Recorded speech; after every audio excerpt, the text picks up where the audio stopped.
Good morning বন্ধুরা। আজ হলো 6 মে বুধবার। আজকের সকালের বিশেষ বিশেষ খবর হলো সরকার গঠনের কুচকাওয়াজ, পর্যবেক্ষক নিয়োগ বিজেপির, শপথে মোদীকে আমন্ত্রণ, সংঘ কার্যালয়ে মুখ্যমন্ত্রী। বিপুল জয়ের পর সরকার গঠনের তোড়জোড় শুরু হলো। নতুন সরকারের শপথ গ্রহণের দিন এখনও চূড়ান্ত হয়নি, তবে আগামী দু একদিনের মধ্যেই চূড়ান্ত হওয়ার সম্ভাবনা রয়েছে। আসামে সরকার গঠনের জন্য বিজেপির পক্ষ থেকে ইতিমধ্যেই নিয়োগ করা হয়েছে কেন্দ্রীয় পর্যবেক্ষক।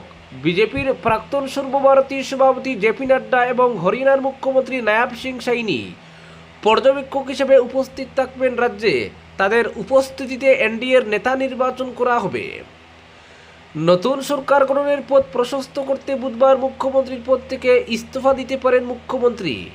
রাজ্যের মুখ্য নির্বাচনী অফিসার অনুরাগ গোয়েল আজ নির্বাচিত বিধায়কদের তালিকা তুলে দেবেন রাজ্যপালের হাতে। নোটিফিকেশনও জারি করবে নির্বাচন কমিশন।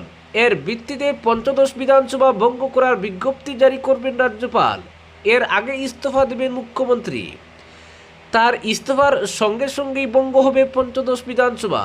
তবে তদারকি মুখ্যমন্ত্রী হিসেবে কাজ চালিয়ে যাবেন হিমন্ত বিশ্ব শর্মা। নতুন সরকারের শপথের অনুষ্ঠানে আমন্ত্রণ জানানো হবে প্রধানমন্ত্রী নরেন্দ্র মোদীকে।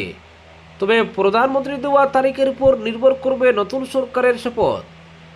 কোভিডের জন্য 21-এর ভোটের পর বিজেপি সরকারের শপথে আসতে পারেননি মোদী, কিন্তু এবার নতুন সরকারের শপথে প্রধানমন্ত্রীর উপস্থিত থাকার সম্ভাবনা প্রবল।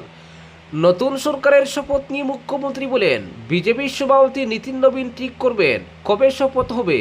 এর আগে পর্যবেক্ষক পাঠাবেন তিনি। তারা এসে নেতা নির্বাচন করবেন, তারপর শপথের দিন ঠিক হবে। তবে প্রধানমন্ত্রী দেওয়া তারিখের ভিত্তিতেই শপথ হবে নতুন সরকারের। ভোটে অভাবনীয় ফলাফলের পর মঙ্গলবার সারাদিন বিজেপি নেতাদের কেটেছে শুধু শুভেচ্ছা বিনিময়ে। সকাল থেকে অনেকেই মুখ্যমন্ত্রীর বাসভবনে গিয়ে তাকে শুভেচ্ছা জানিয়েছেন। প্রদেশ বিজেপি সভাপতি দিলীপ শইকিয়া, অগপ সভাপতি অতুল বুরা, কার্যকরী সভাপতি কেশব মহন্ত সহ অনেকে যান মুখ্যমন্ত্রীর বাসভবনে। মুখ্যমন্ত্রী শরিক দলের নেতাদের সঙ্গে কিছুক্ষণ আলোচনা করেন। দলের সতীর্থদের সঙ্গে শুভেচ্ছা বিনিময়ের পর মুখ্যমন্ত্রী পৌঁছে যান গুয়াহাটিতে আরএসএসের সদর দফতরে। সেখানে সংঘের কর্তাদের সঙ্গে শুভেচ্ছা বিনিময় করেন।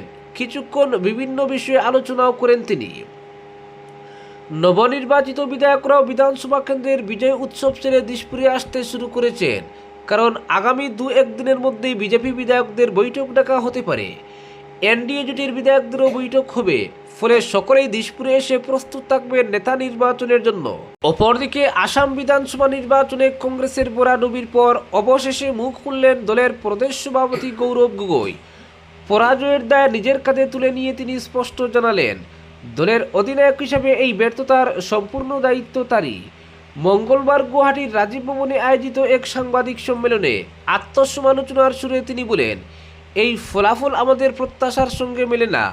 আমরা যে লড়াই আশা করেছিলাম বাস্তবে তা হয়নি। অধিনায়ক হিসেবে দায় আমারই। নির্বাচনের ফলাফল নিয়ে বিস্তারিত ব্যাখ্যা দিতে গিয়ে গগৈ বলেন, কংগ্রেস নেতৃত্ব বহু আসনে সমানে সমানে লড়াইয়ের আশা করেছিল। দলীয় সমীক্ষা এবং ফিল্ড রিপোর্টও সেই ইঙ্গিত দিয়েছিল, কিন্তু চূড়ান্ত ফলাফলে দেখা গেল ভিন্ন ছবি। অনেক আসনের ফলাফল আমাদের কাছে অপ্রত্যাশিত। কোথাও কোথাও ব্যবধানও আশ্চর্যজনক। এই ফলাফল বিশ্লেষণ করা প্রয়োজন। তিনি আরও বলেন, শুধু ফলাফল নয়, ভোটের প্রবণতা এবং জনমতের পরিবর্তনও গভীরভাবে খতিয়ে দেখা হবে। আমরা কোথায় পিছিয়ে পড়লাম, কেন মানুষের আস্থা পুরোপুরি অর্জন করতে পারলাম না, এই প্রশ্নগুলোর উত্তর খুঁজতে হবে। এই প্রেক্ষাপটে আগামী 9 মে নবনির্বাচিত কংগ্রেস বিধায়কদের নিয়ে একটি গুরুত্বপূর্ণ বৈঠকের কথাও জানান তিনি। ওই বৈঠকে প্রতিটি বিধানসভা কেন্দ্রের ফলাফল আলাদা আলাদা করে বিশ্লেষণ করা হবে। সূত্রের খবর, বুথভিত্তিক সংগঠনের দুর্বলতা, প্রার্থী নির্বাচনের কৌশল এবং প্রচার পরিকল্পনার খামতি নিয়েও সেখানে বিস্তারিত আলোচনা হতে পারে। গৌরব ইঙ্গিত দেন, সংগঠনকে নতুন করে সাজানোর কাজও শুরু হবে খুব শীঘ্রই। জেলা ও ব্লক স্তরে নেতৃত্বে পরিবর্তন আনা, তৃণমূল কর্মীদের আরও সক্রিয় করা এবং তরুণ নেতৃত্বকে সামনে আনার মতো বিষয়গুলো এবার গুরুত্ব পাবে। দলের শীর্ষ নেতৃত্বের প্রতি কৃতজ্ঞতা জানিয়ে তিনি বলেন, কঠিন পরিস্থিতিতেও সর্বভারতীয় নেতারা আসাম কংগ্রেসের পাশে থেকেছেন এবং কর্মীদের সাহস জুগিয়েছেন।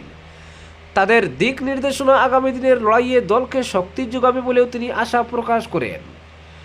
জনগণের রায়কে সম্মান জানিয়ে প্রদেশ সভাপতি শাসক দলকে অভিনন্দন জানান। একই সঙ্গে তিনি আশা প্রকাশ করেন নতুন সরকার রাজ্যের গুরুত্বপূর্ণ সমস্যাগুলির সমাধানে কার্যকর ভূমিকা নেবে। বলেন, আমরা চাই সরকার মানুষের প্রত্যাশা পূরণ করুক এবং অতীতের ভুল থেকে শিক্ষা নিক। তবে বিরোধী হিসেবে কংগ্রেসের ভূমিকা যে আরও আক্রমণাত্মক এবং সক্রিয় হবে তা স্পষ্ট করে দেন গৌরব গগৈ। তার কথায়, আমরা দায়িত্বশীল বিরোধী হিসেবে কাজ করব। মানুষের সমস্যা, বেকারত্ব, মূল্যবৃদ্ধি, কৃষকের দুরবস্থা এইসব বিষয়ে আমরা জোরালোভাবে বিধানসভায় তুলব। প্রয়োজন হলে রাস্তায় নেমেও আন্দোলন করব। দলের তৃণমূল কর্মীদের ভূয়সী প্রশংসা করে তিনি বলেন, কঠিন পরিস্থিতিতেও তারা দলের পতাকা উঁচু করে রেখেছেন। এই কর্মীরাই আমাদের শক্তি, তাদের নিয়েই আমরা আবার ঘুরে দাঁড়াবো।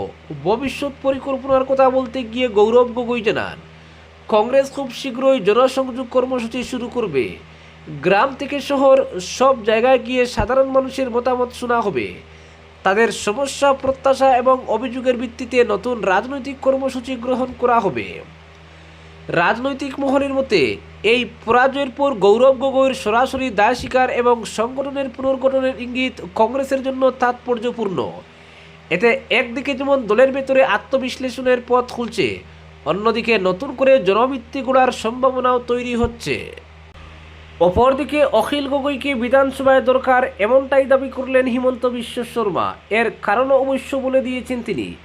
মঙ্গলবার গুয়াহাটিতে এক সাংবাদিক সম্মেলনে তিনি বলেন, বিধানসভায় অখিলের খুব দরকার রয়েছে। প্রথম কথা, বাইরে থাকলে তিনি আন্দোলন করবেন, তার চেয়ে ভালো বিধানসভার ভিতরে চিৎকার করুন। তাছাড়া তাকে আমরা একজন কৌতুক অভিনেতা হিসেবেও সম্মান করি। হঠাৎ হাসেন, হঠাৎ চিৎকার করেন। তাছাড়া সবচেয়ে বড় ব্যাপার হচ্ছে বিধানসভায় নিজের কোনো কথাই বলেন না অখিল। সকালে পীযূষ হাজারিকা ফোন করে তাকে বলে দেন, দাদা এটা এটা বলবে, ঠিক তাই বলেন অখিল। তাই অখিল গগৈর দরকার ছিল বিধানসভায়। ফলে আমি শিবসাগরে তার বিরুদ্ধে প্রচারেও যাইনি। মুখ্যমন্ত্রীর এই মন্তব্য স্পষ্ট করছে অখিলকে ফের বিধানসভায় ফেরাতে বিজেপির কিছুটা হলেও মদত রয়েছে। কারণ হচ্ছে শিবসাগর কেন্দ্রে অগপ বিজেপি দুই শরিক দলই প্রার্থী দিয়েছে, আর এই দুই প্রার্থী যা ভোট পেয়েছেন একাই এর থেকে বেশি ভোট পেয়েছেন অখিল। রাজনৈতিক বিশ্লেষকদের মতে অখিলকে জয়ী করে আনতেই বিজেপির কুশল দেউরি এবং অগপর প্রদীপ হাজারিকাকে বলির পাঠা করা হয়েছে। কারণ এই দুই প্রার্থীর মধ্যে ভোট বিভাজনের ফলেই জয়ের মুখ দেখেছেন রাইজর দলের সভাপতি অখিল। কাজিরাঙ্গায় সংবাদ মাধ্যমের মুখোমুখি হয়ে তিনি বলেন, এমন ফলাফল এখনও বিশ্বাস করতে পারছি না। বিজেপি ইতিহাসের সর্বোচ্চ আসন পেল, আর বিরোধী কংগ্রেস ইতিহাসের সর্বনিম্ন আসনে নেমে গেল।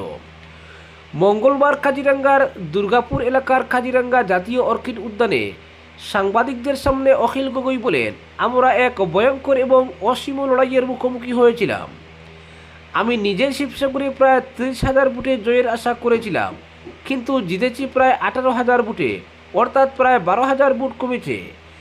এতে স্পষ্ট এক প্রকার ঢেউ আমাদের ভোটের একটা বড় অংশ বিজেপির দিকে টেনে নিয়ে গেছে।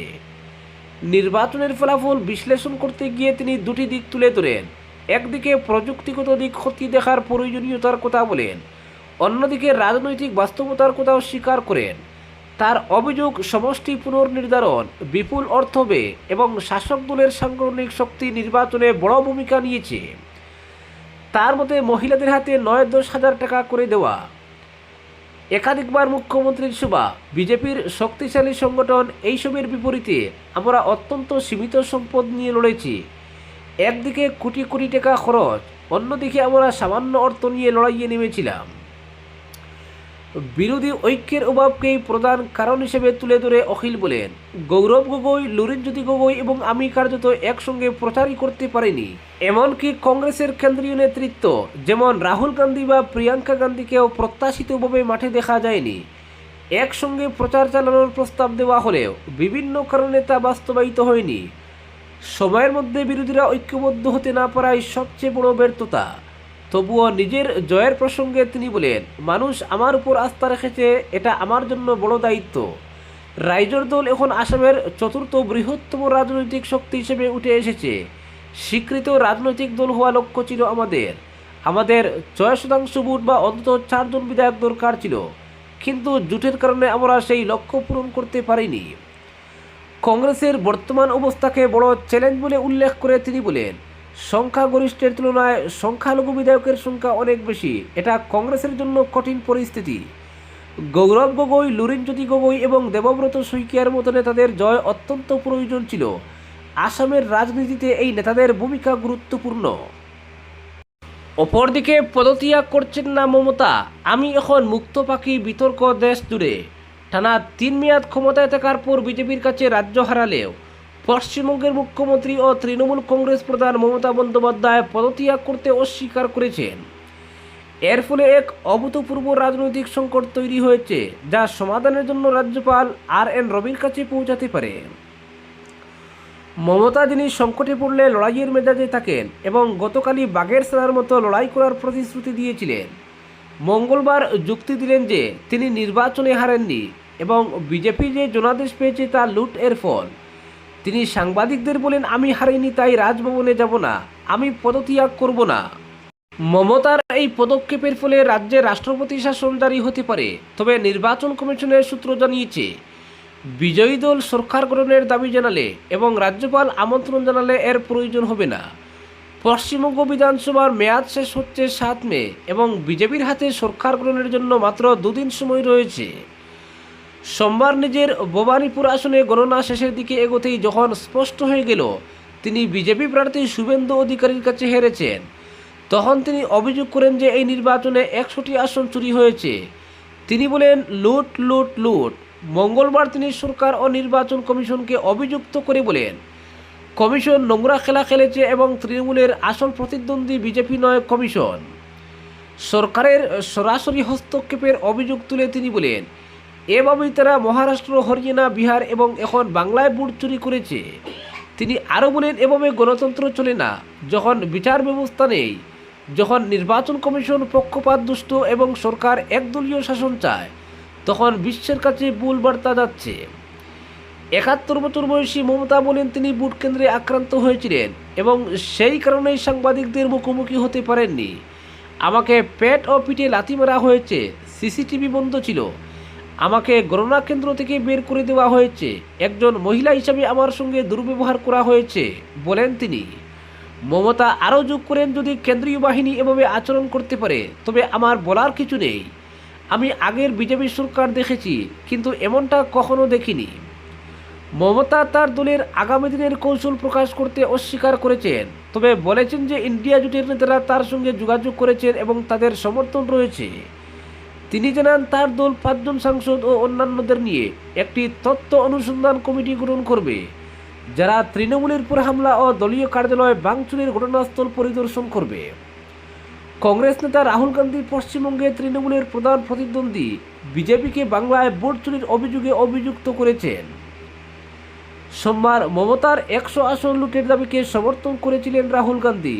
তিনি লিখেছিলেন, আসাম ও বাংলা স্পষ্ট উদাহরণ, যেখানে বিজেপি নির্বাচন কমিশনের সহায়তায় জনাদেশ চুরি করেছে। আমরা মমতাজির সঙ্গে একমত, বাংলায় 100টিরও বেশি আসন চুরি হয়েছে। আজকের বিশেষ সংবাদ এখানেই সমাপ্ত।